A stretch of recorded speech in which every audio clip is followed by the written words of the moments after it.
Hi అండి, అందరూ ఎలా ఉన్నారు? నేను మీ సుభాష్నిని. Welcome to eggnest recipes. ఈరోజు మన ఛానల్లో రెసిపీ వచ్చేసి మేతీ రైస్ అండి. సింపుల్గా క్విక్గా అయిపోతుంది, హెల్దీ కూడా, ఆకుకూర కాబట్టి. అదిగోండి పొడి పొడిలాడుతూ వచ్చేసింది మన మేతీ రైస్. ముందుగా దాంట్లో కావాల్సిన పదార్థాలు 3 కట్టలు మెంతి కూర తీసుకొని శుభ్రంగా కడుక్కొని కాడలు లేకుండా కట్ చేసి పెట్టుకోనండి. కాడలు ఉంటే మేతీ రైస్ అనేది చేదు వస్తుందండి. తర్వాత వచ్చేసి ఒక ఉల్లిపాయ తీసుకున్నానండి, పొడవుగా కట్ చేసుకున్నాను. తర్వాత 4 వెల్లుల్లి రెమ్మలు కట్ చేసి పెట్టుకున్నాను. తర్వాత 2 పచ్చిమిర్చి అండి.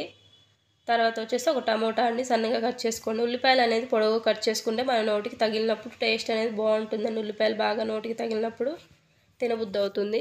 తర్వాత ప్యాన్ పెట్టేసుకొని ఆయిల్ వేసుకొని ఆయిల్ హీట్ ఎక్కాక పోపు దినుసులు యాడ్ చేసుకుంటున్నానండి. అవి కొంచెం ఫ్రై అయ్యాక కొంచెం పచ్చిమిర్చి 4 వెల్లుల్లి రెమ్మలు యాడ్ చేసుకుంటున్నానండి.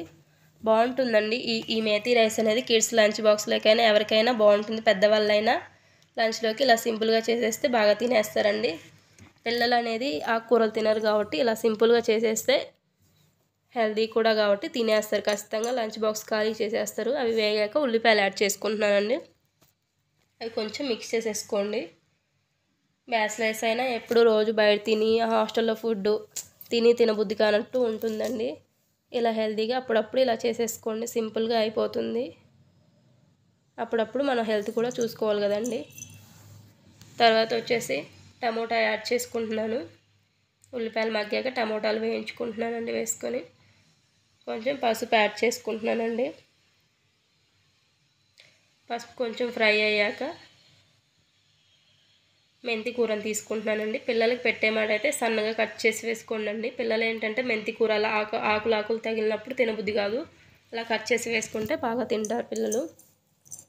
మన ఛానల్ని ఎవరైనా కొత్తగా చూస్తుంటుంటే సబ్స్క్రైబ్ చేసుకోండి, లైక్ చేయండి.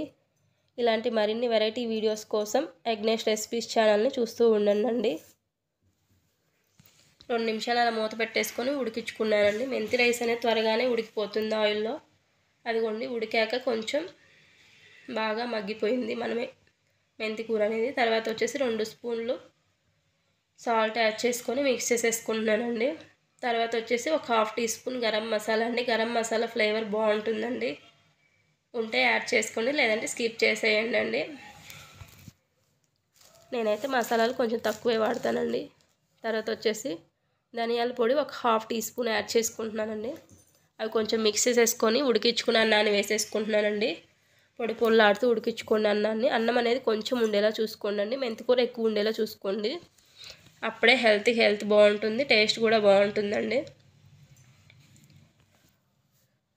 తర్వాత వచ్చేసి మిక్స్ చేసేసుకొని 2 నిమిషాలు అలా ఉడికించుకున్నానండి. తర్వాత కొత్తిమీర యాడ్ చేసుకొని సర్వ్ చేసేసుకోండి, అంతేనండి. కొత్తిమీర ఉంటే వేసుకోండి, లేదంటే స్కిప్ చేసేయండి. అదిగోండి మన మేతీ రైస్ అనేది ఎమ్మీగా ఎంత బాగా వచ్చిందో పొడి పొడిలాడుతూ. ఖచ్చితంగా ట్రై చేయండి, బాగుంటుంది.